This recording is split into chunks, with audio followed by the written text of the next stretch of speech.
have a problem when you drop a ball, bounces, and what exactly the position, velocity, and acceleration are.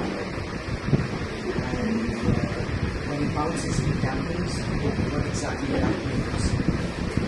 I think that there's going to be a question when you measure the damping effect, where you measure the damping effect of the spring on the ball that slides. Let's look at this. We have a card now, and so in all the exams, you look at IIT or they ask question on ramp, wedge shape, acceleration, velocity, everything they ask is on this. So here a student can verify everything. So there will be actual data collection.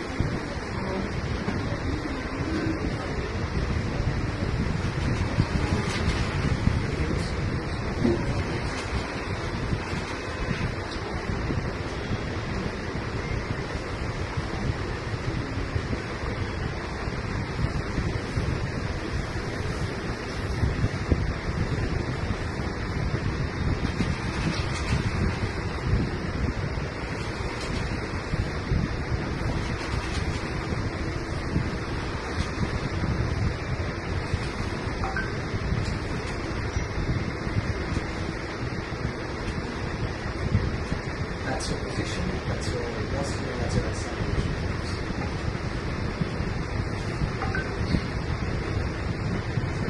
We will be able to see all three. Yes, you can see position, the velocity, and the acceleration. That's the demonstration of how it actually works. And looking at this, you can actually try to measure the damping effect of that spring. As you can see, it's keep reducing. After each collision, the reflex velocity keeps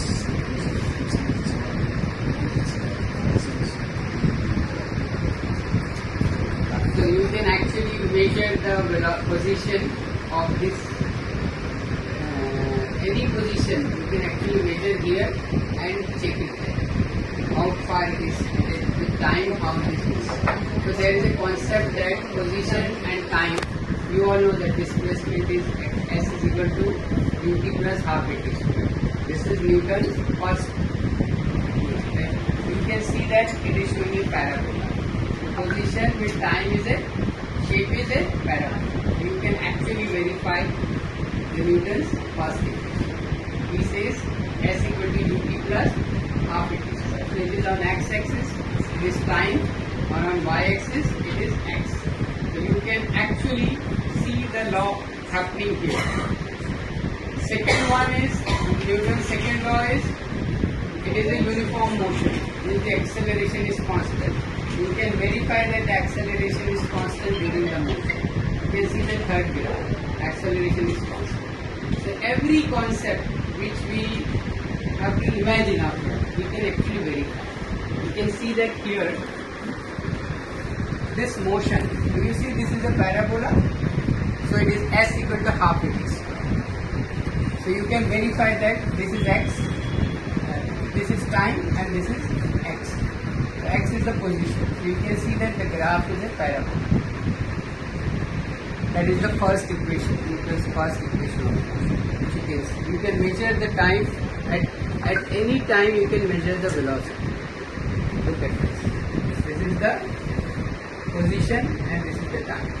So at every second, every millisecond, you can find out where the card was and how the position is changing. Similarly, you see this is the position, the velocity from here to here. You can see it's straight line. Straight line means constant slope. So acceleration is constant. So you can say that this motion is a uniform motion. The entire chapter in AS level is on mechanics, that based on uniform motion. How do you call a motion as a uniform motion? The uniform motion is the one which has a constant acceleration. Now look at this acceleration. You can see that acceleration from here to here is constant. So by yourself you can verify every concept. Not only in physics, chemistry, biology, you can also, he will show you chemistry, biology, everything you can actually see happening in front of your eyes. You can play with lot of things here, like suppose with this, you can put this thing which has a rough surface. So this rough surface will bring in friction. So with friction, the motion will be retarded with this force. That also you can see here. As soon as you put it and move it, you will see velocities for the same and inclination. With using this, you can also find out acceleration due to gravity using this sand. So entire mechanics and dynamics can be verified by yourself using this sand. It can give you a lot of things. There are a lot of accessories. If you use those accessories, you can verify every law you study in physics. That is the biggest thing. Now the law you don't need to remember. You are going to do it by use. You can measure these values. You can note down. When actually student will do, they will not just see this graph. They will note down everything. They will verify everything, and they will apply these concepts in problems. Okay. Yeah, you can show some other.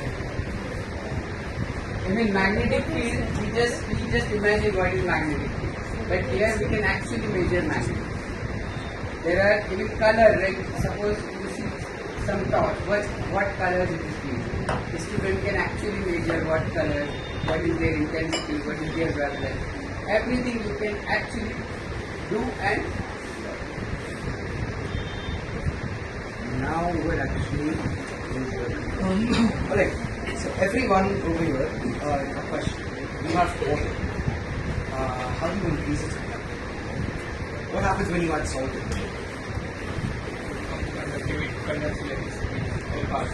And how do you know if a solution has become a saturated solution? We should test that it is conducting electricity by passing current. Right, but how do we tell if this is a saturated solution? Like how do we tell we've reached saturation? Like we can't we can't dissolve at a particular temperature. We can't dissolve any more salt in the solution. We're gonna check that out. Trying to decide how we can do that.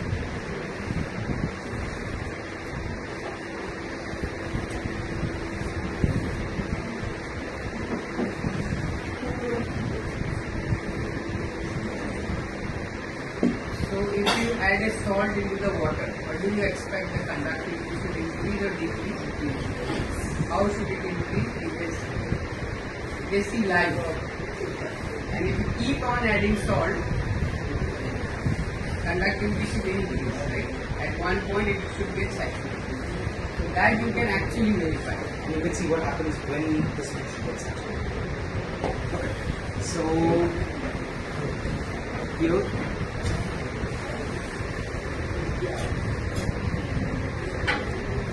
then graph shows the conductivity of water at room temperature. Now we're going to start adding salt.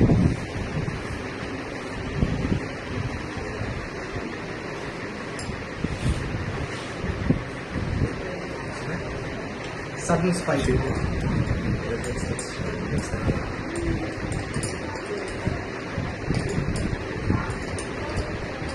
Keeps rising. Keeps rising while you're mixing.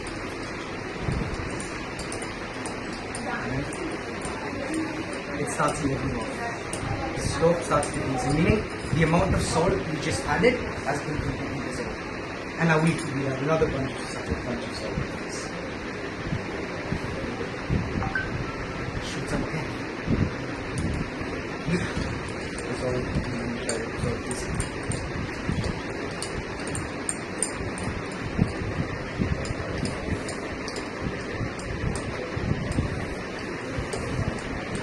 You can see the sensor is a little bit noisy, that every single time I throw in some salt and I'm mixing it up, that's when you receive a little bit of noise, because it's not a stationary sensor, it's not like this currents.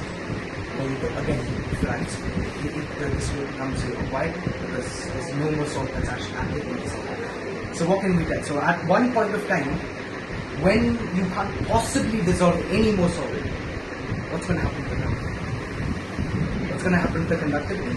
It will become constant. It will become constant. It won't increase even if you add any more salt. That's how you can help your CVP obtain your saturated oxidation. That's one of the many experiments you can do with something like another thing you could do is you can increase temperature risk. You can add a temperature graph into this. You can add a temperature line, and that tells you how your conductivity increases with temperature. One thing constant and you change that. That's another demonstration. It's a really fun one.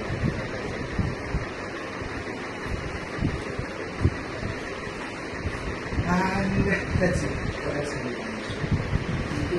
You can show oxygen. Oxygen, yes. Okay. So some reaction is giving oxygen or not. Some reaction gives CO2. You can actually see that oxygen is coming out. So there are sensors which can detect oxygen and you can detect.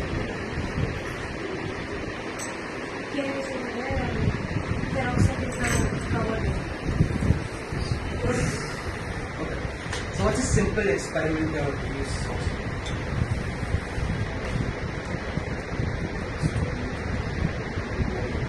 Giving you an example, I'm giving you using hydrogen peroxide.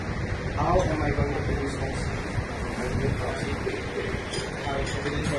from hydrogen peroxide? How will I produce oxygen?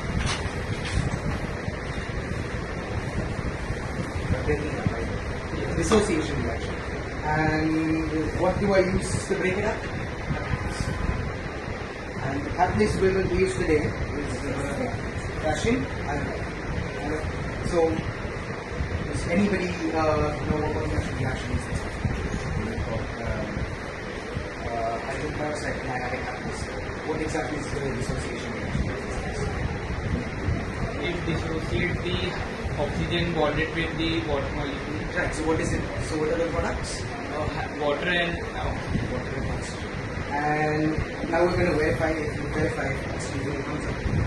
How are we going to do that?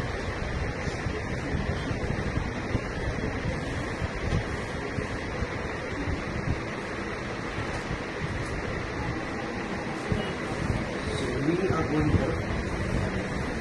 And what is this reaction? Is it an exothermic or an endothermic reaction?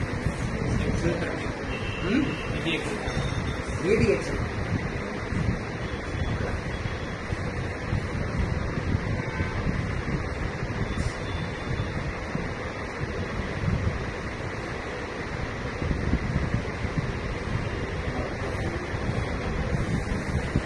So we're going to start adding.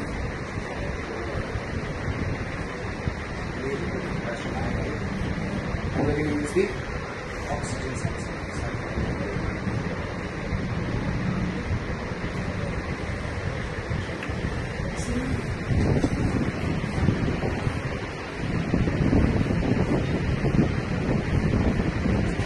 So we are going to increase the number of samples collected.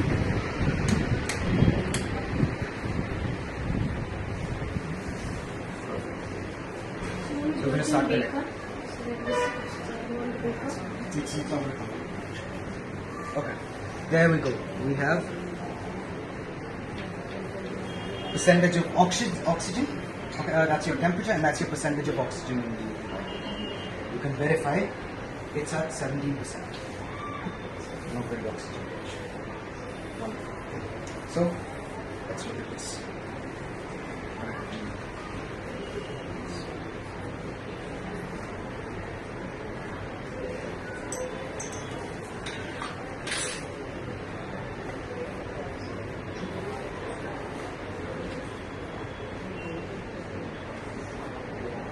That's the oxygen.